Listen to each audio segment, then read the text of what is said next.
Reparations. It's something you're hearing a lot about these days. The issue is being debated in the U.S. Capitol and city halls across the country. Well, now a man in Shawnee is being paid reparations from Canada. That's for something many of us have never heard about, called the 60s scoop. Here's investigative reporter Angie Racono.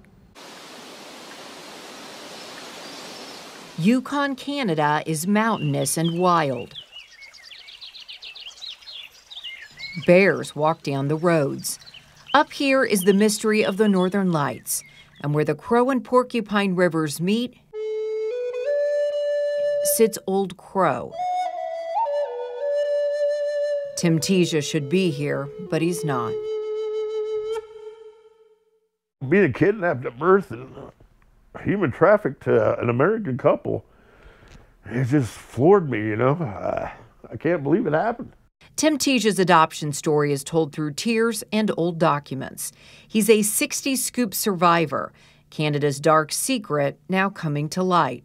Babies and children from First Nation tribes were advertised and adopted out to white families. This newspaper ad shows a white woman smiling with her new baby. Out of nowhere into here, a literal whitewash of the truth Canada is now acknowledging. Children, kids, babies, toddlers, teens, ripped from your families. Parents, unable to see through the tears as they took your children away from you. Tim's adoptive parents struggled with fertility. His dad was a firefighter in the Air Force and stationed at a military base in Canada. Tim says they were the best. My parents didn't know, and they always wanted to bring me back up to find out what happened. You know, they wanted me to meet my mom. You know, they wanted to be part of it. And if that's not love, I don't know what is. Tim grew up as Timothy Allen Van Druff, but his life was full of questions. I always had wondered what had I done that my mom would want to give me up. And I lived with that all my life.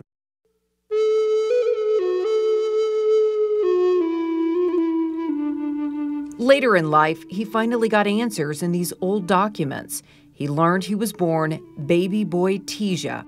Paperwork claims he was surrendered. But remember, Canada now acknowledges this really wasn't always the case. They knew about me. Tim's daughter jumped on Facebook and found other Tejas, who were stunned to learn Tim was alive. You see, his aunt had tried to track him down. My Aunt Lulu worked for the government, and the government told her that I got killed in a car wreck in 1976. So that's when the search stopped, and when they got that phone call. As you can see in these amazing photos, Tim found his biological family. He met his birth mom and changed his name from Van Druff to Teja. Here's what happened to Tim's family. He was the firstborn and grew up in Kansas. His brother Dane was also scooped. He went to a family in Vancouver. Third-born Mark remained with the tribe. Tim's mom took in her nephew, Justin. So Tim has some information and papers he considers full of lies. Tim never had that important conversation with his birth mother to find the truth. That's because she got very sick and died of brain cancer. I cry about it every day.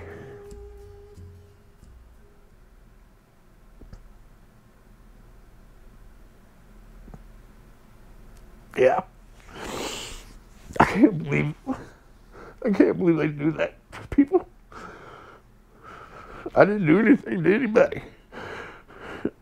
Canada is now offering reparations. First Nations and Inuit people adopted and fostered out can apply for compensation for anywhere from $25,000 to $50,000. Reports in Canadian press reveal the range depends on what a person went through. Some of those foster homes were also not safe.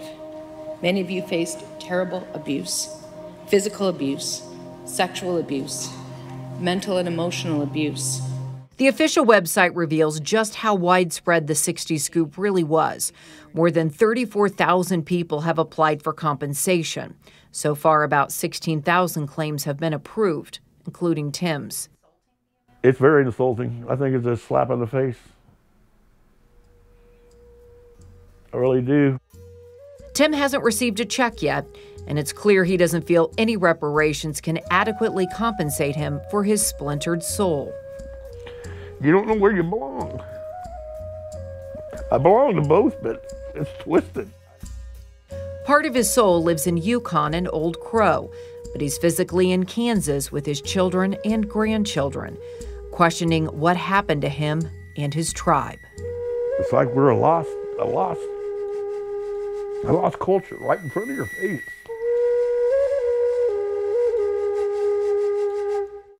Angie Racono, KCTV5 News.